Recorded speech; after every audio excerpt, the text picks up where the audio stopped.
Welcome to the CCN Podcast, where we discuss the latest trends, companies, and people shaping the cryptocurrency space. I'm your host, Jake Sylvester.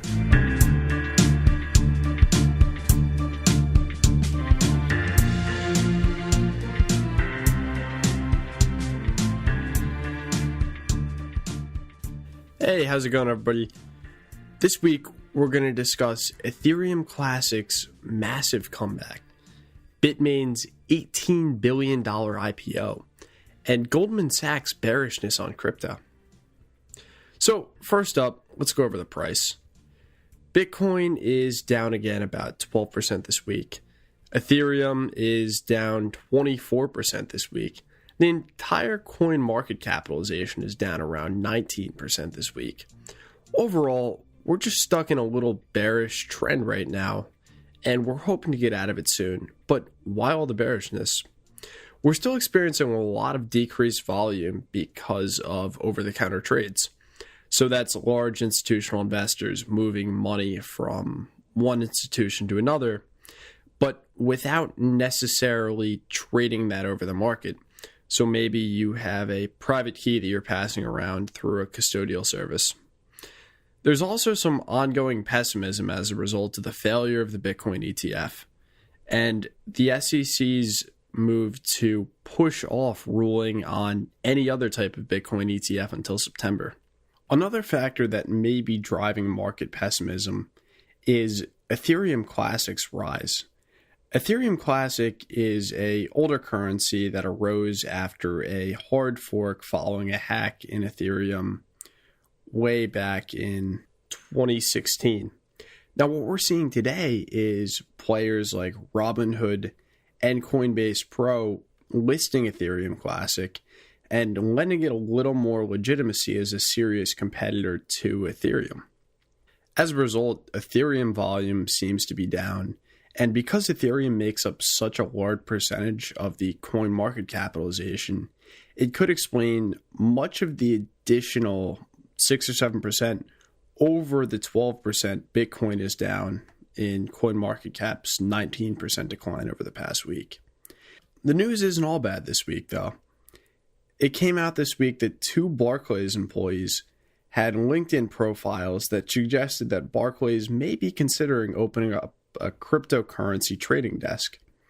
One of the descriptions read, quote, "Hired to produce a business plan for integrating a digital asset trading desk into Barclays' marketing business."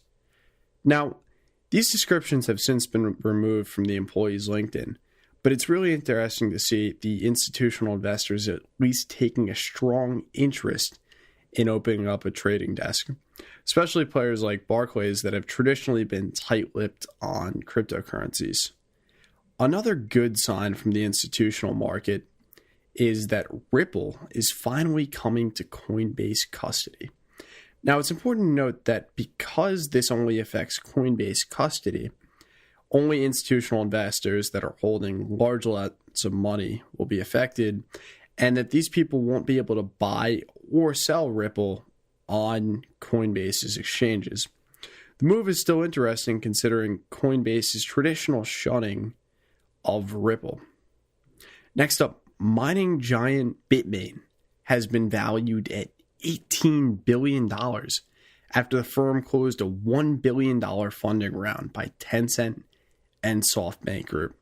Tencent and SoftBank Group are arguably the 2 most powerful companies in Southeast Asia, with the exception of Alibaba and potentially Baidu. But this is a huge deal and a huge vote of confidence for a company that has had a meteoric rise. We've been talking about this IPO for a while now, and when it happens, I'm anticipating massive fear of missing out in the market that's going to drive up prices like no other IPO we've seen before since Alibaba. Speaking of massive tech companies, Business Insider has reported that Facebook's blockchain research team recently met with Stellar to discuss how the media conglomerate could leverage distributed ledger technology. Some people here are thinking that Facebook is looking to create a Venmo-type competitor to take over the payment space, and I don't think they're necessarily wrong. A few weeks ago, I had the opportunity to speak with a few people over at Kinit, which is the app designed by Kik's team, kind of autonomously, kind of not, of the original Kik organization. And they ended up using Stellar just because of the ridiculous transaction volume it could support, as opposed to another network like Ethereum. Now, what ended up happening in Kinit's case was interesting, because they wanted to have it on Stellar originally, but because Stellar is open source, they ended up just hard forking Stellar, making whatever modifications they needed to that network, and running the Kinit network on top of Stellar. This is definitely a different move, and just knowing Facebook's engineering team and how they work, I really can't anticipate them building anything on top of someone else's network that's already running. And on the topic of social networks, CNET has reported that Brave, the privacy-centric browser launched by Mozilla's co-founder and funded by a pretty big ICO, is planning to roll out Reddit and Twitter tipping to its native cryptocurrency payment system. This may not seem like a big deal, but considering Brave's growing usership and the want of something like this on platforms like Twitter and especially Reddit, it seems like it's a feature that could really take off. Reddit's tried something similar in the past with Reddit Gold, and it's pervasive on Twitter for users that are commenting on cryptocurrency prices to ask for donations, whether that be in the form of a Bitcoin address in their profile or even a link to a Patreon page. I think it'll be interesting to see whether or not Brave has adoption. And I think what it's going to come down to is whether Brave really represents an improvement over like a more traditional Patreon, which has worked well for a lot of creators. Next up this week, Overstock has raised over $270 million for its crypto subsidiary tZERO. This is a really huge investment, and they ended up selling off about 10% of Overstock to make it happen. So the way it worked is the investment firm, GSR Capital, acquired 18% of tZERO for $270 million, and there was also an agreement that they could acquire 10% in the parent company, Overstock.com, for $104.55 million. So overall, this is a really big deal, and it'll be awesome to see what tZERO does with this capital, and even how Overstock responds and how they move toward cryptocurrencies as a company. Some have even suggested they might end up taking over Amazon if this whole decentralized future that a lot of people are advocating for comes to fruition. But Goldman Sachs is not a fan of the distributed future. Writing in a mid-year economic outlook report, a team of Goldman investment strategists predicted that despite the $12,000 that the market's already shed, Bitcoin's price will likely continue its downward trajectory. I've even seen analysts saying that this could be game over for Bitcoin. Let's hope not, because I like hosting this podcast. So finally this week, we have an interview with the anonymous founder of CryptoBets.cc. Now, those of you that have been following me for a while know I'm a big fan of CryptoBets. Not because of their platform, but because they've chosen to go a path without doing an ICO. So it's basically a betting service based on simple Ethereum smart contracts. So I had the opportunity to talk with their founder and just ask, when you were building a cryptocurrency service in December of 2017, why you didn't raise $10-20 million in an ICO. And I think he had a really good answer and some good insights into why other cryptocurrency projects weren't doing it this way and why they might start to.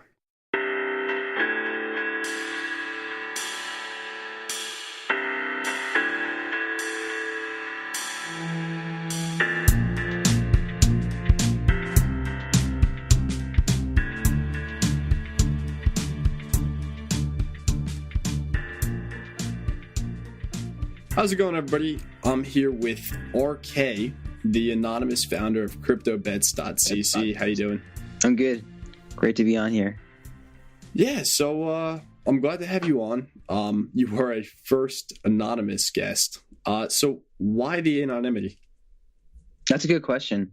So I started working on, or me and my co-founder started working on these projects, these betting projects, completely anonymously, because what we're doing is legal, but the just the whole kind of betting situation, especially when it comes to the legality where we kind of reside, is a bit of a gray area.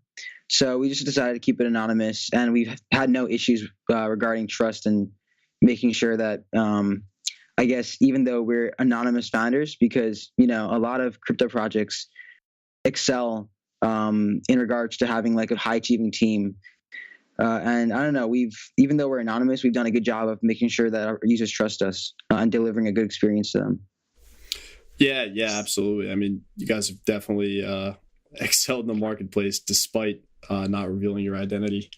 Yeah. And you wouldn't be the first crypto project, right? You got a little Satoshi action. True. Actually, yeah, that is true. So tell us a little more about what CryptoBets is and how you guys are different from Augur or the other crypto betting sites out there. Sure. So CryptoBets is actually really simple. It's just smart contract betting, basically. So the idea is that you put money into a bet. Could be anything like a sports game, could be a movie, like whether a movie's going to be rotten or fresh on Rotten Tomatoes, could be the price of Ethereum next week or whatever. And based on, so we have these smart contracts set up that take people's bets and automatically process them. So every bet has an oracle, some sort of like winner provider. Could be Wolfram Alpha, could be a sports API. And so instead of other kind of betting platforms where the winner is decided by the community and by a voting mechanism, the winners here are decided by an oracle and by a trusted sort of API. And so people put money into one side or the other, and depending on who wins, they get paid automatically. So it's super simple, and it's worked accurately pretty much 100% of the time. Very simple smart contract betting is what I would say. Yeah, so give us an example of what an oracle might be in a typical bet that you might see on CryptoBets. Sure. I'd say like the most kind of typical bet that you see on there is like a big sports game. So, I mean, I'll give an example of one we did recently. It was the World Cup final for FIFA. I forget the two teams that played. I think it was France and Croatia. And people betting on whether France will win or whether Croatia will win. And our oracle was an API that we've used numerous times before called Sport Radar. Actually, no, made a mistake there. The oracle we used was footballdata.org. That's football-data.org. And they provide statistics on soccer games updated hours after the game is done. We used them for a bunch of different soccer games before that, and they worked really well. And so we used them to fetch the winner, and we used oracleize.it to actually communicate with the API.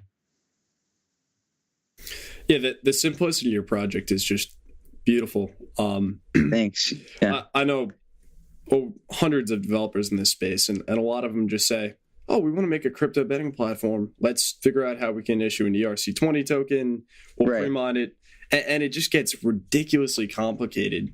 Right. So I want to hear a little bit more about if you think the space is just getting flooded with tokens that don't need to be out there because they could just be handled by a simple Ethereum contract. Yeah. Or do you have a specific use case where that's not really necessary? Yeah, I think that's a really good question. I think overall, one issue I see with crypto is that it tends to not be very user-friendly. And I think a lot of that is related to kind of all these tokens being issued and these different ICOs. And I think if it wants to achieve adoption amongst regular people, you kind of need to take a more simplistic approach. So I think one issue I see with crypto a lot, honestly, is not even just kind of the whole ICO or token stuff. It's also just the kind of UX on the UI of the different products. Like what we built with CryptoBets, I think is one of the biggest differentiators, except for just being purely smart contract based betting. A UI that we're really proud of, that you would see other big companies or other like companies with professional design teams deliver to regular users. And so we're pretty confident that, you don't really need to be a geek or a nerd to use our platform or a crypto enthusiast. I mean, right now you still need to kind of have MetaMask and you have to have some crypto to use it. But the actual experience of the site, we've kind of built it the way we built other projects, because we've been doing apps and working on different websites for some time. That's our background, basically. So yeah, I don't know. Like we took a very simplistic approach to this because that's sort of our experience, which is to kind of build simple products that people like. Yeah, and it's interesting you mentioned MetaMask there. MetaMask has obviously had mass adoption. CryptoKitties, right? Practically choked the entire Ethereum network. So one of the things we talked about earlier on the podcast today is MetaMask actually getting banned from the Chrome store. What do you think about that? Yeah, I saw that. Well, honestly, I didn't look too much into the whole scenario. I saw that it was banned for a bit, then it was unbanned.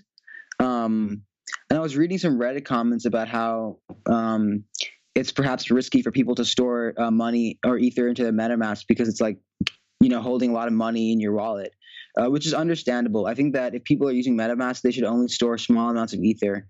Like for us, we recommend that if you're using MetaMask for our site to bet, just bring in the amount that you will bet each time you're going to bet into MetaMask from your main wallet, whether that's Coinbase or a different exchange or whatever, or a different wallet provider. Yeah, I don't know. But yeah, that's what I think regarding MetaMask, Yeah, it's really incredible that they chose to do that without any warning to the MetaMask team. Yeah, that's crazy. That's crazy. Yeah, I agree.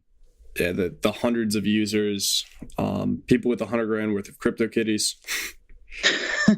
Wait, so it was delisted from the store. Did that prevent people who already had the app from using it?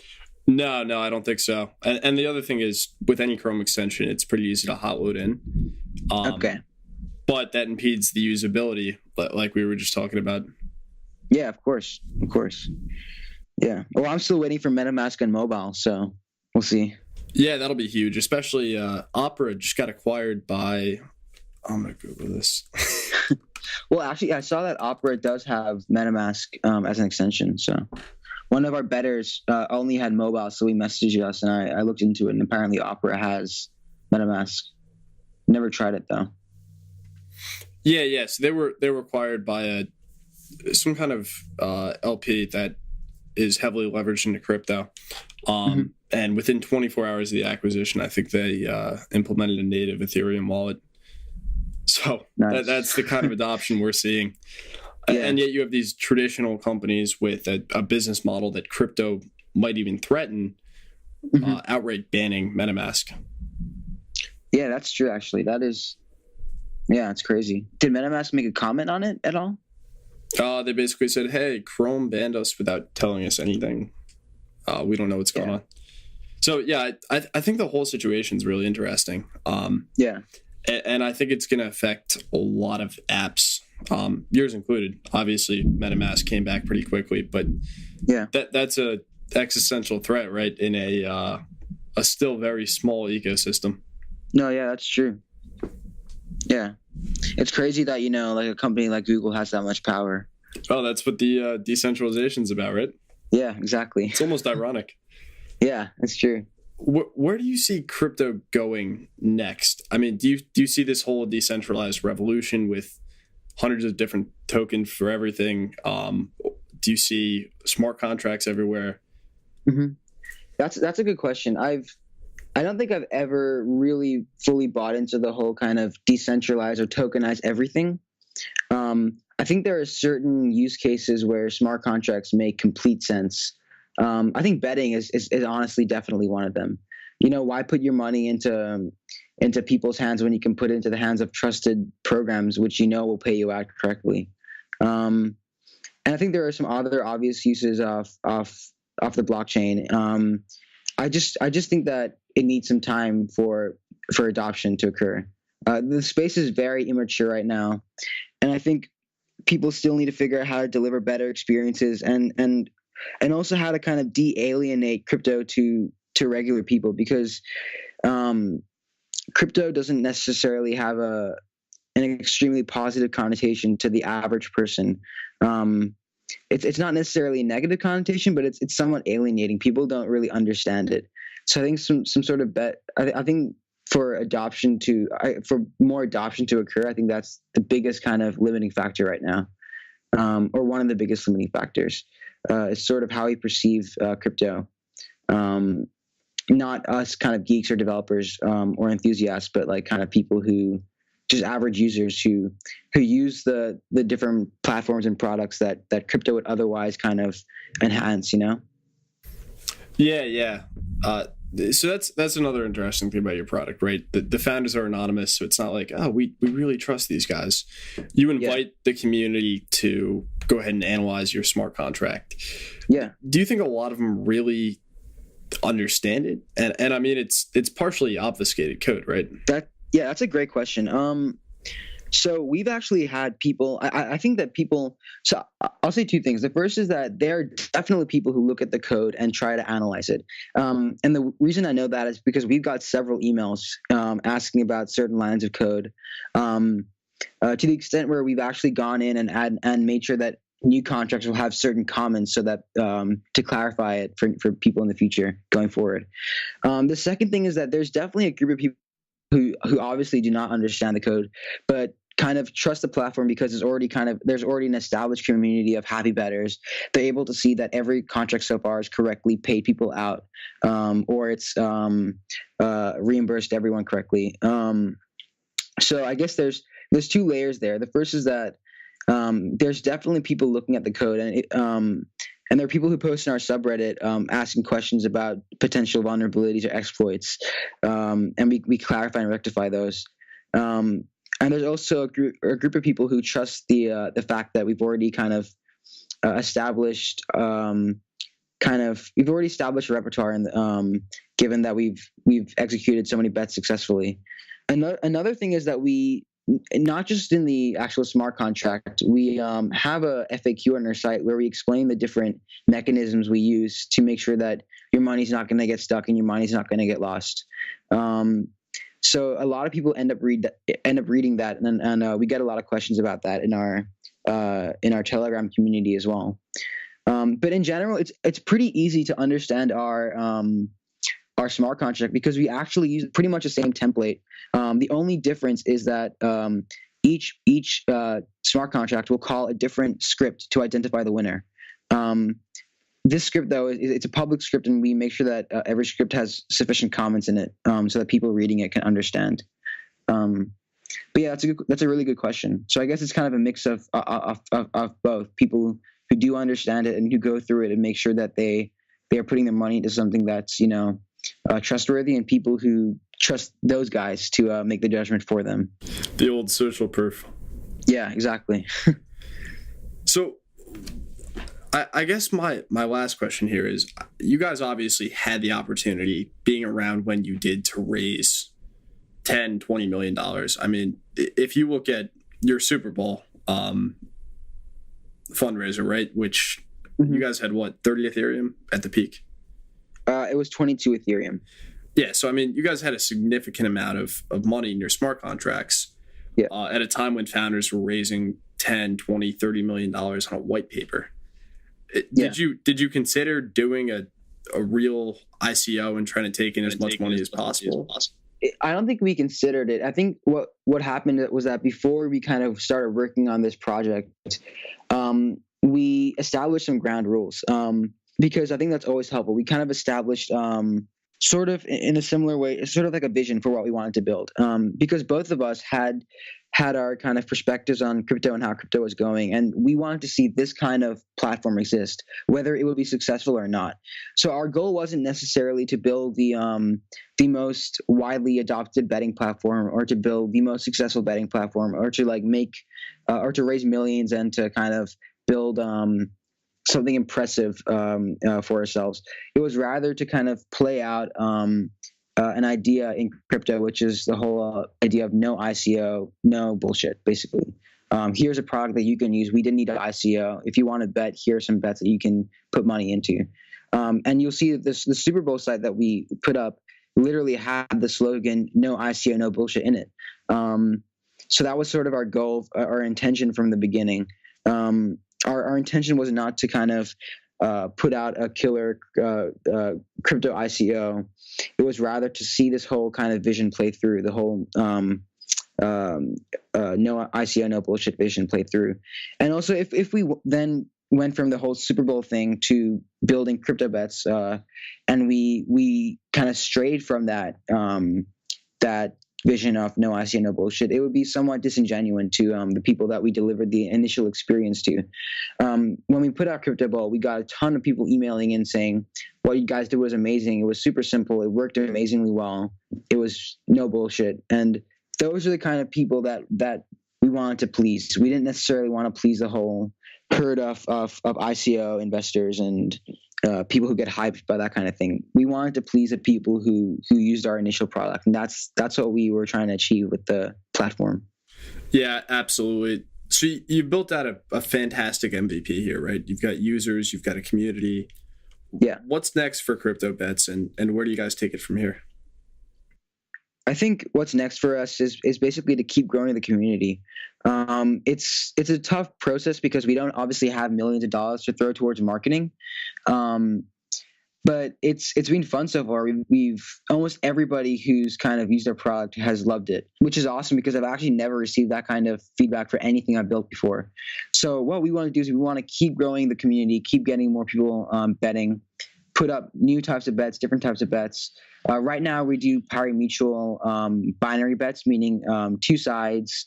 It's a self-creating spread, but there's always other kind of bets that we can entertain using the same smart contract approach.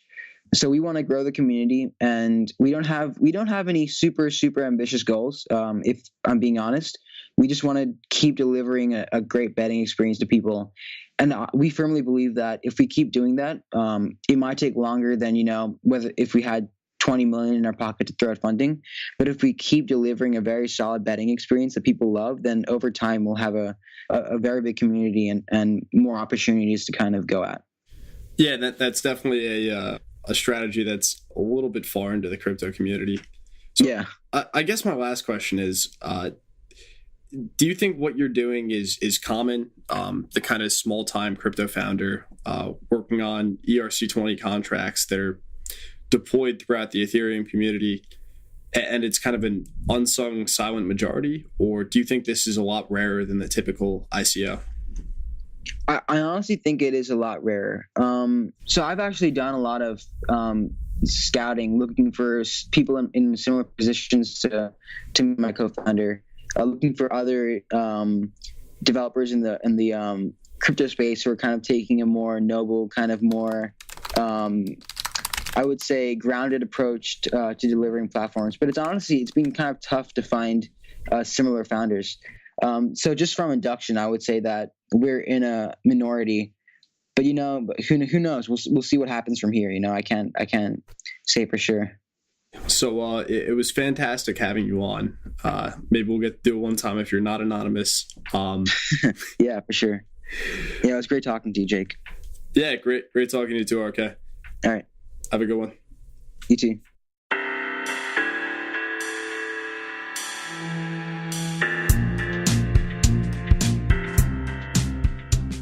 The views and opinions expressed on this show are only those of its hosts and guests, and sometimes of no one at all. The CCN Podcast was produced by Rockwood Audio and hosted by CCN.com. To find out more about CCN and the podcast, check us out at CCN.com. You can also follow us on Twitter at CryptoCoinsNews. If you enjoyed the show, please be sure to rate and subscribe.